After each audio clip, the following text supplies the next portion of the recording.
Okay, thanks for coming into the press conference, guys. So this is Penn State.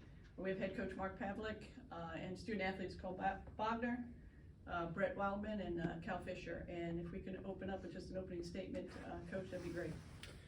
Awfully good to be back here, and I think since we're already started with the tournament, many thanks to the George Mason group.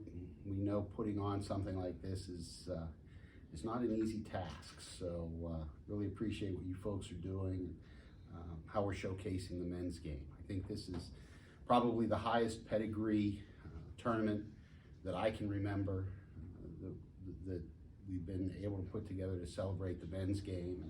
And I think we're just looking forward to seeing what we can do here. It'll be a fun week of men's volleyball.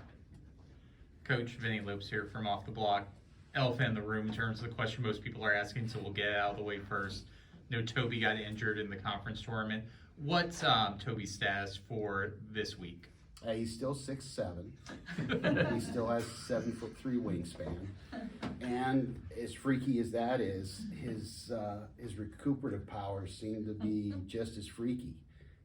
Further along than our medical people thought he would be, and I think it's probably more game time decision at this point than anything else.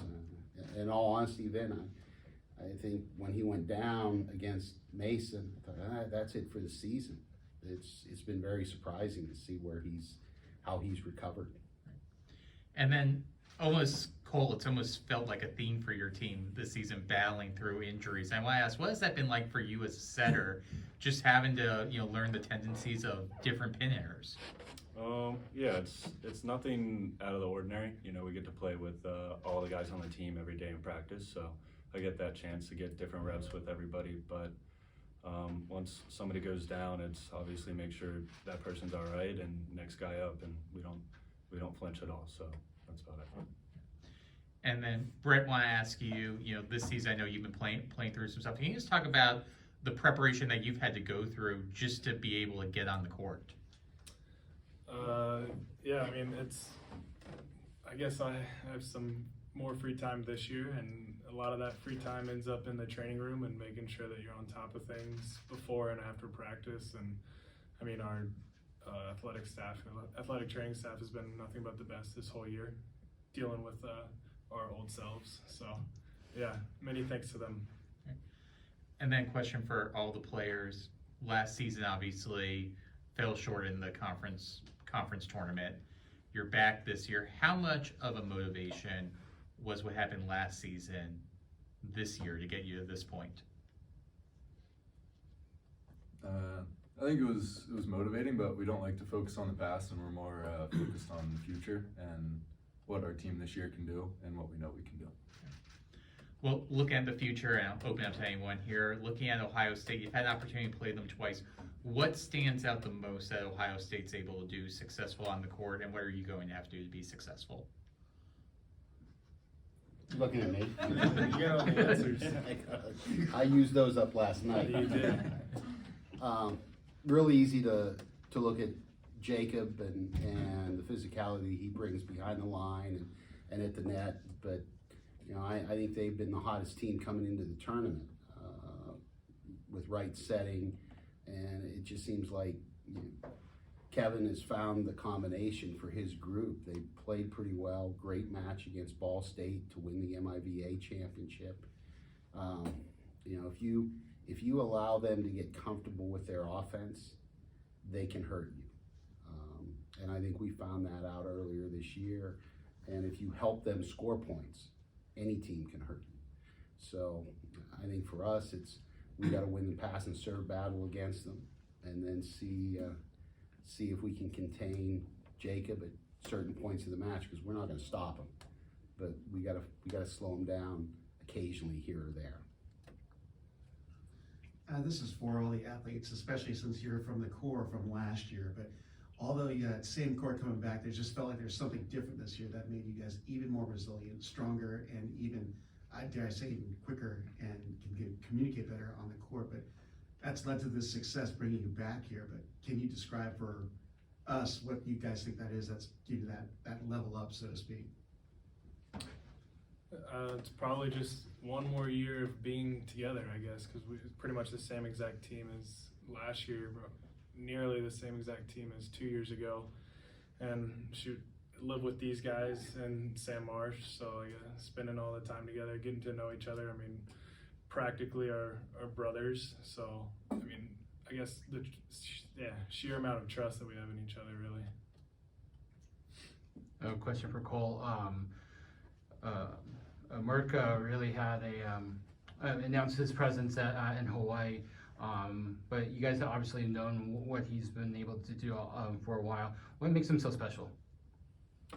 I think he's just naturally good at volleyball. He reads the game very well, and at times he'll get what I call happy feet, where he's thinking way too much rather than just doing what he knows what to do. But he's just a quick libero that reads the game very well.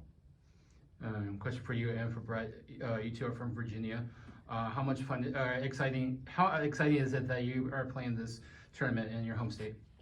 Yeah, it's pretty good. I guess you guys will find out tomorrow. I have quite a crowd coming in, and they tend to make a lot of noise. So in that way, it's definitely easy for my family to access, which makes me feel better. So. Yeah, similar things. I think it's kind of cool. It's almost coming full circle. I mean, Cole and I played in club tournaments here at George Mason across the street at the Rack since we were 15, 16. So I guess getting to finish out our career here will be pretty cool. Two questions for you, obviously, being EIVA, you play here all the time at George Mason, but obviously it's a different gym. Is there any benefit from playing George Mason year in, year out, or is this a totally different gym? It doesn't really matter. No, we've played in Eagle Bank several times. And in fact, I think Brett, when we played at the Rack a couple of weeks ago, that was the first time you had played at the Rack. So, we like this gym. I mean, it's a great facility. Especially for the men's game. The sight lines are great. You got room to pursue. The crowd feels like it's right there with you. So, pretty happy. It kind of reminds me a little bit about the intimacy of Rec Hall that we have. And we're easily, the facility is not going to be an issue for us at all. And just to put you on spot, your wife won the national championship. Any pressure on you to win the national championship because of that? Wait, hold on. He mentioned from like day one. He goes, my wife won the championship. He's like, it's on you guys too. So let it down. So, Yeah. There's your answer. Yeah. Did want, for all the players, this is your second NCAA tournament, but just kind of where we were in the world the last time we had an NCAA tournament, a little different than this one. How nice is it to now have an NCAA tournament where you can invite all your friends and family and have a packed house? Yeah, it's pretty cool. I think it's going to be a whole different experience because when we were down in Ohio State for the 2021, it was, I believe, only family and maybe a couple friends if you snuck them in under your family. So, but I don't know, it'll be definitely a different atmosphere, but I think it's an inviting atmosphere that we enjoy playing in. And it almost, when we were down in Hawaii, it kind of feels like it might give us similar vibes to how that was. Pretty good crowd, everybody's looking for good volleyball. So I think we're excited for it. And then, You had and Cal, I wanted to ask you, you have such a great serve lineage in your family. Your mom holds the college record for serving. How influential was your mom, especially in your early years, just teaching you the art of serving? She was a huge influence. I mean, I basically grew up in a volleyball gym because my parents played, my two sisters played, so really had no choice, and I could not be happy with it. So, Pav, do you like to do all your Zoom interviews in front of your wife's trophies in your house? Just That's the only trophies we have in our house. Really, this is actually for you, Pav. And the ABC All-American list came out today, and a lot of your athletes are on that list, and congratulations to all of you. But what's your, I guess, your reaction to having such success in raising the athletes that you have in your program, even 700 years now you've been doing it? 28, sorry. Dirt was invented when? this group is a special group, Rob. They've been so much fun to be around. I've said it before that we don't know how the season's going to end, but personally, I don't want it to end. Just to walk into the gym every day with these guys has been just so much fun.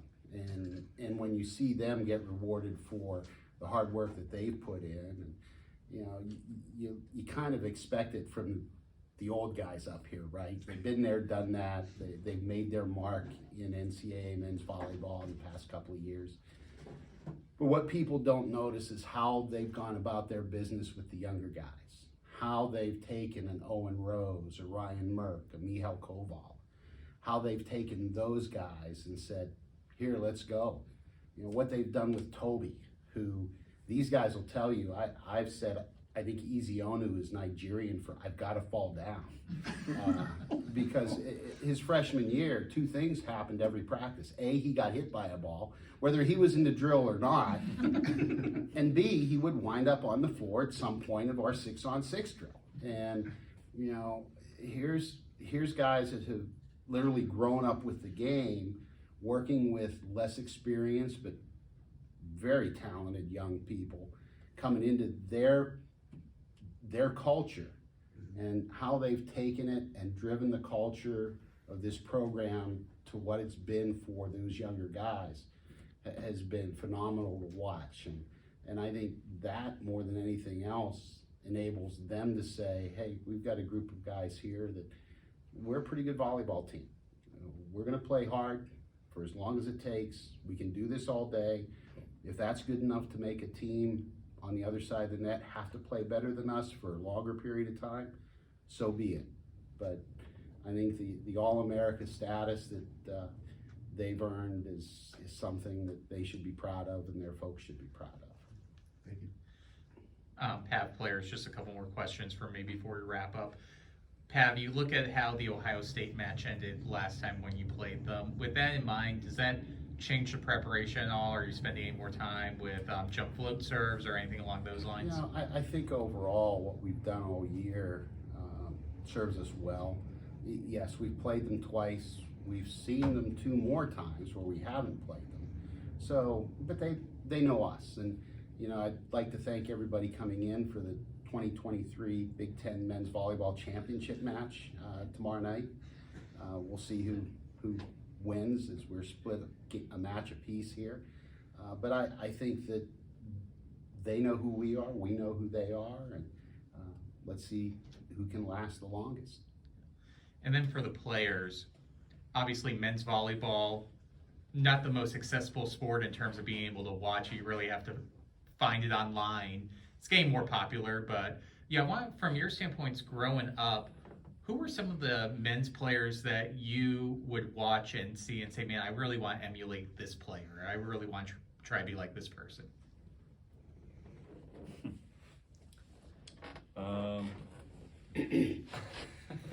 Probably just the main guys on the USA team right now, like Michael Christensen.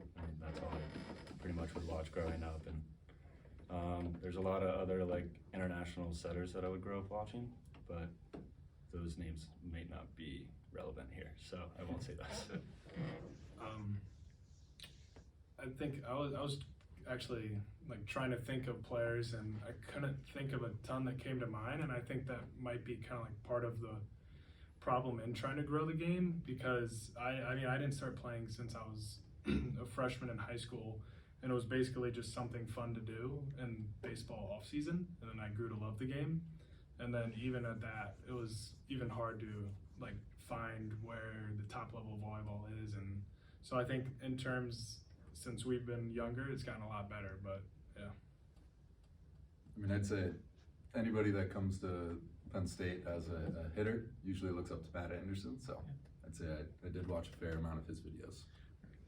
And final question from me, and it's media day, so you do get an off-the-wall question. We've seen a lot of success this year, past couple of years, with FC Richmond hiring a football coach to be their head coach in soccer. So if Coach Pavlik were to coach a different sport and be successful, what sport do you think it would be?